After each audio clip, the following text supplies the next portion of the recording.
இலங்கை மனித உரிமை ஆணைக்குழு 2020 ஜனவரி முதல் 2023 மார்ச் வரையான காலப்பகுதியில் போலீசாருடன் தொடர்புபட்ட 49 தடுப்பு காவல் மரணங்கள் எங்களுக்கு ஆணைக்குழுவினால் அவதானிக்கப்பட்டது.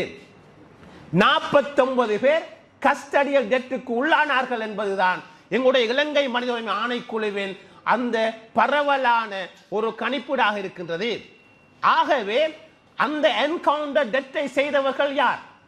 பாதுகாப்பு தரப்பினராக இருக்கும் என்றால் அவர்களுக்கு எதிராக சட்ட ஆட்சி என்ற அடிப்படையில் நடவடிக்கை எடுக்க வேண்டிய பொறுப்போ கடப்பாடு மனித உரிமை ஆணைக்குழுவுக்கும் இருக்கின்றது, நீதிமன்றங்களுக்கும் இருக்கின்றது. அவர்களை காட்டிக் கொடுக்க வேண்டிய பொறுப்போ பொதுமக்களுக்கும் அரச சார்பற்ற நிறுவனங்களைச் சேர்ந்தவர்களின் ஒட்டுமொத்தமான ஒரு பணியாக இருக்கின்றது என்பதை தெளிவாக விளங்கிக் கொள்ள வேண்டும். ஏனெனில் தடுப்பு காவலில் உள்ள போதும் போலீசார்களின் மோதல்களின் போது நிகழ்கின்ற மரணங்களை தவிர்ப்பதற்கு அனைத்து நபர்களும் உயிர் வாழ்வதற்கான சுதந்திரம், ரைட் டு லைஃப் சொல்வார்கள். ஒரு மனிதன் வாழ வேண்டுமா இருந்தால் அவனுக்கான உயிர் வாழ்வதற்கான சுதந்திரம் பாதுகாக்கப்பட வேண்டும்.